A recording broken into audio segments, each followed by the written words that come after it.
Kapal selam merupakan salah satu alutsista yang paling sulit untuk dideteksi. Sejak kemunculannya hingga saat ini, kapal selam menjadi sosok paling menakutkan di lautan. Bersembunyi di kedalaman lautan, kapal selam mengintai, menunggu, dan pada saat yang tepat menyerang kapal permukaan tanpa disadari. Kapal selam mampu menenggelamkan kapal yang jauh lebih besar. Keberadaan kapal selam mampu menghentikan gerak keju armada musuh, bahkan memaksanya mundur. Dalam video ini, kita akan mengulas seluk-beluk tentang kapal selam, mulai dari sejarah, teknologi, fungsi strategisnya dalam militer, hingga kapal selam yang dimiliki oleh Indonesia. Kita mulai dari sejarah kapal selam. Desain, pengembangan, dan percobaan untuk membuat kapal selam telah dimulai sejak abad ke-17, mulai dari hanya sekedar desain hingga pembuatan kapal selam yang dioperasikan dengan tenaga manusia hingga tenaga mesin. Pada tahun 1864, dalam Perang Saudara Amerika, kapal selam konfederasi yang bernama Hanley berhasil menenggelamkan kapal USS Housatonic. Hanley sendiri adalah kapal selam yang dioperasikan dengan tenaga manusia. Kapal ini juga bukan sepenuhnya kapal selam, karena tidak mampu benar-benar menyelam. Hanya sebagian besar badan kapal terbenam di air. Kapal selam pertama yang berhasil benar-benar menyelam adalah Submarine Explorer pada tahun 1886. Kapal selam mulai digunakan secara luas mulai awal abad ke-20. Pada Perang Dunia Pertama dan Kedua, kapal selam memberikan dampak yang sangat signifikan dalam pertempuran di lautan.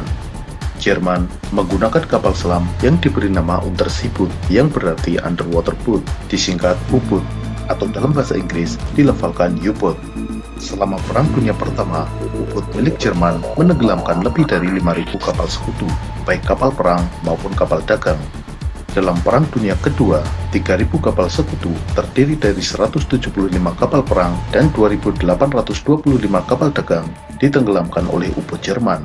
Meskipun di akhir perang, Jerman juga kehilangan 70% armada kapal selamnya. Pada saat Perang Falkland atau Perang Malvinas, kapal selam Inggris HMS Conqueror berhasil menenggelamkan kapal jelajah Argentina yang bernama General Belgrano. Setelah kejadian ini, Argentina menyadari bahwa mereka tidak memiliki kemampuan mendeteksi kapal selam. Hal ini memaksa Argentina menarik mundur seluruh kapal perangnya dari medan pertempuran. Hanya kapal selam Argentina yang tetap berada di lautan. Pada masa Perang Dingin, meskipun Amerika Serikat dan Uni Soviet tidak pernah berperang secara terbuka, namun di kedalaman lautan, kapal-kapal selam kedua pihak saling menyusup, mencari, dan mengejar. Selama periode Perang Dingin, Amerika kehilangan 2 kapal selam nuklir, dan kapal selam Uni Soviet yang hilang atau tenggelam setidaknya 4 kapal. Kapal selam mampu terapung dan menyelam ke kedalaman. Kemampuan ini diperoleh dengan mekanisme tangki balas atau pemberat. Saat terapung, tangki ini berisi udara, sehingga daya apung kapal selam berada dalam daya apung positif.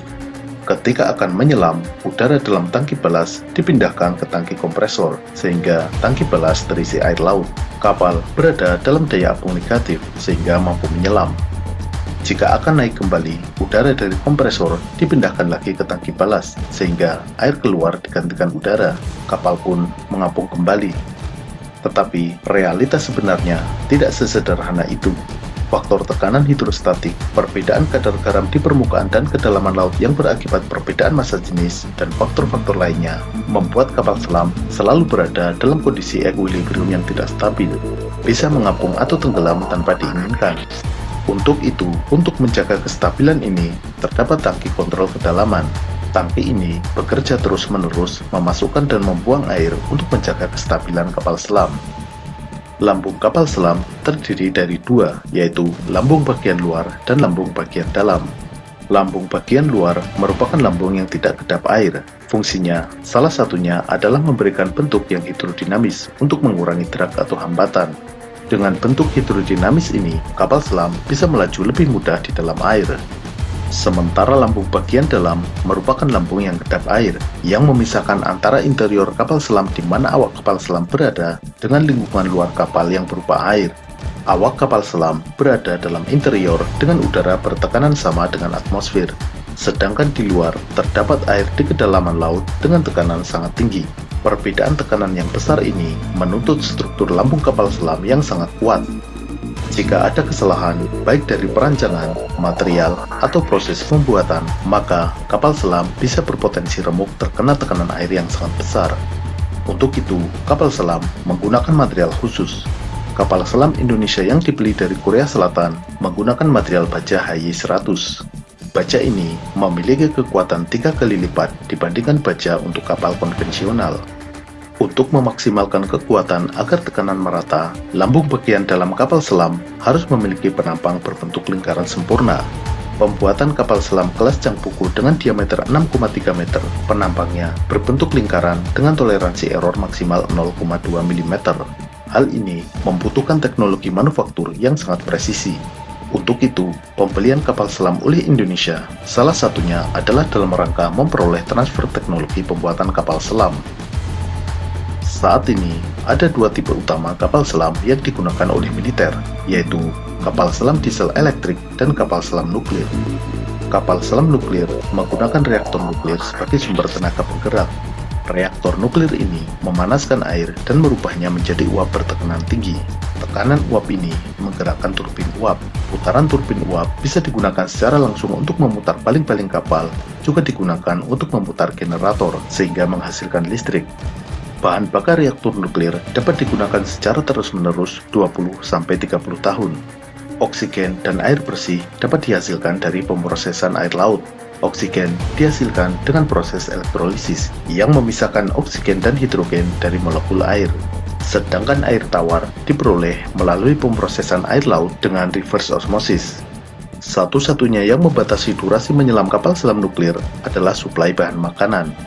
Kapal selam nuklir mampu beroperasi terus-menerus di dalam lautan selama 6 bulan. Kapal selam diesel elektrik menggunakan mesin diesel saat di permukaan dan baterai saat menyelam.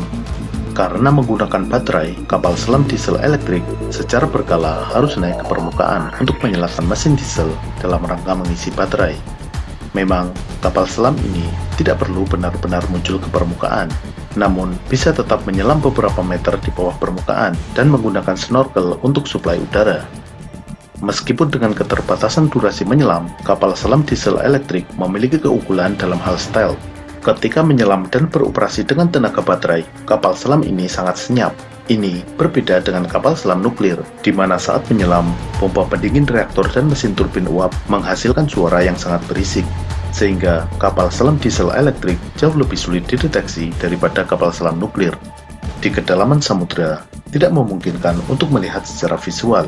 Untuk itu, kapal selam dilengkapi dengan berbagai sensor sebagai inderanya. Sensor utama kapal selam berupa sonar, Sound Navigation Ranging. Perangkat ini menggunakan gelombang suara untuk mendeteksi objek baik di permukaan maupun di kedalaman.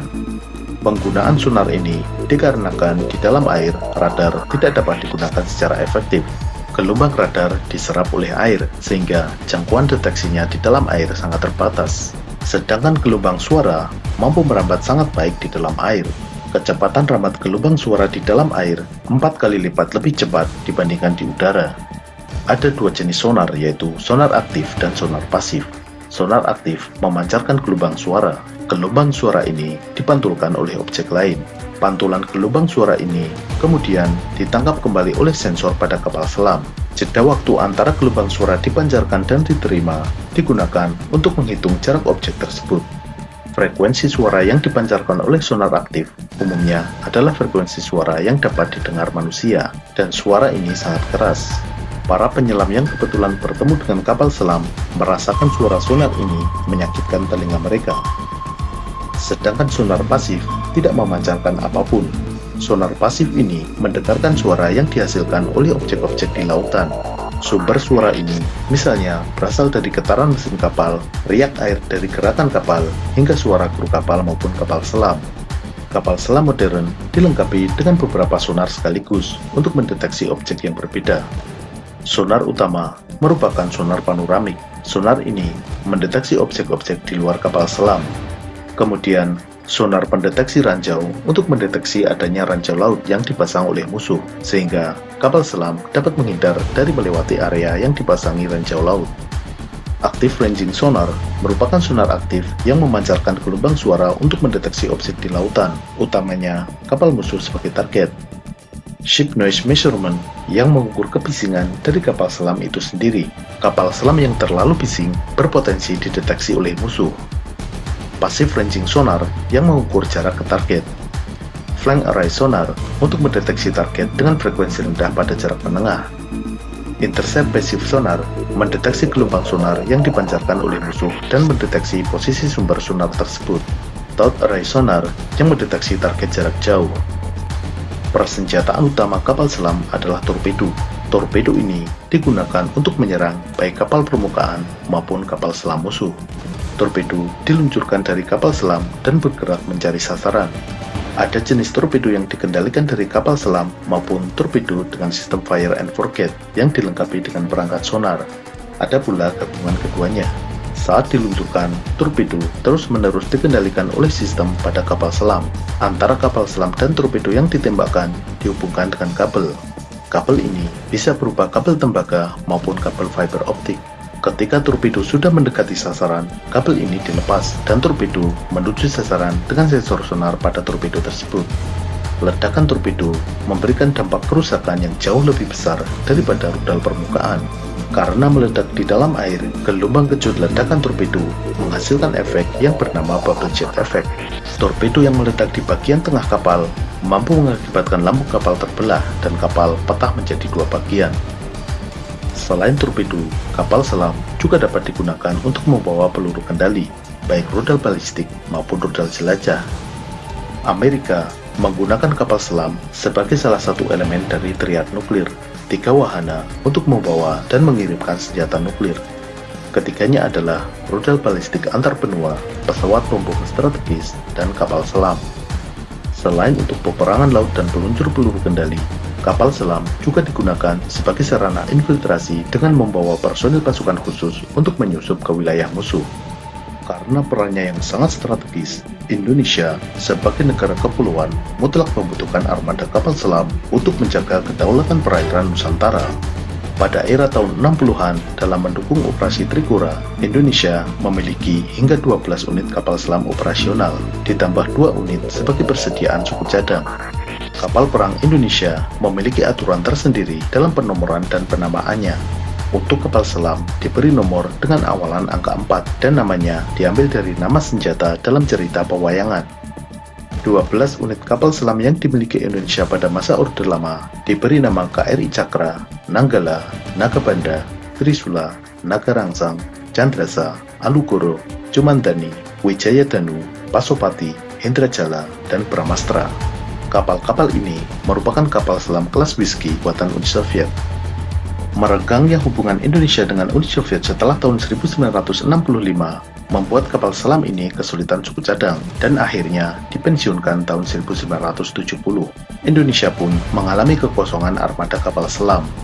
Pada tahun 1997, Indonesia memesan 2 kapal selam.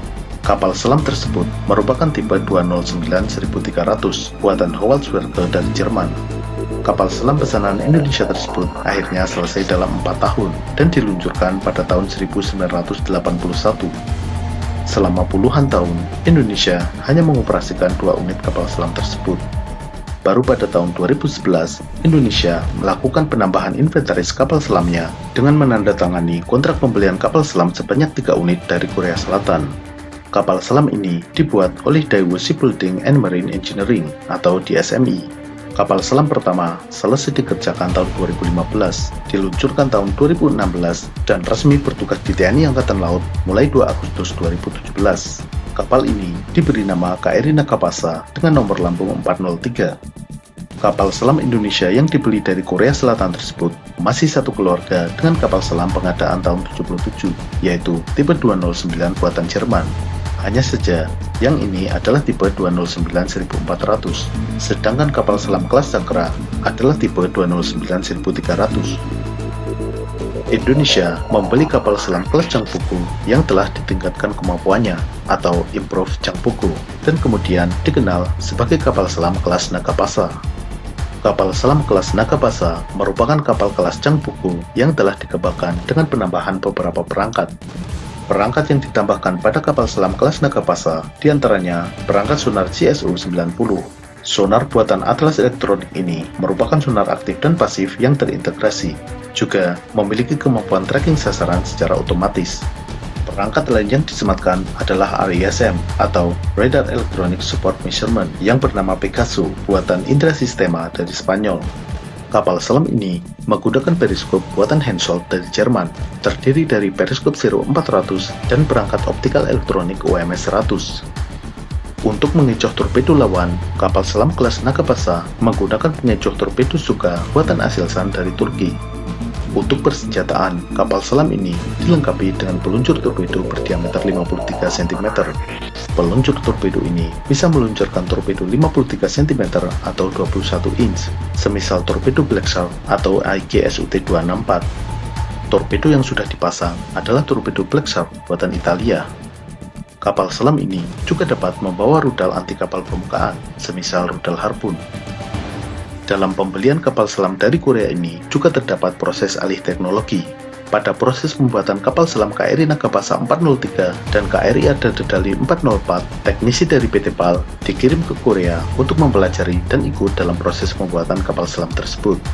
Pembuatan KRI Alugoro, modul kapal selam, dibuat di Korea Selatan dengan tetap melibatkan teknisi dari Indonesia. Kemudian, modul-modul tersebut dikirimkan untuk dirakit di Indonesia di PT PAL. Setelah 3 unit kapal selam rampung, Indonesia memesan 3 kapal selam lagi dari Korea Selatan. Dalam kontrak pengadaan tahap 2, untuk kapal pertama terdiri dari 6 modul, 4 modul dibuat di Korea dan 2 dibuat di Indonesia. Kemudian, modul-modul tersebut akan dirakit di Korea. Kapal kedua, Indonesia akan membuat 4 modul dan Korea 2 modul. Lalu, modul-modul ini akan dirakit di Korea. Sedangkan untuk kapal selam ketiga, seluruh modul akan dibuat di PT PAL Indonesia, lalu proses perakitan juga dilaksanakan di PT PAL, sehingga nantinya kapal ketiga ini akan dibuat di Indonesia secara keseluruhan. Pengadaan 3 kapal selam batch kedua ini direncanakan akan selesai tahun 2026. Artinya, pada tahun 2026, Indonesia akan mengoperasikan 8 unit kapal selam.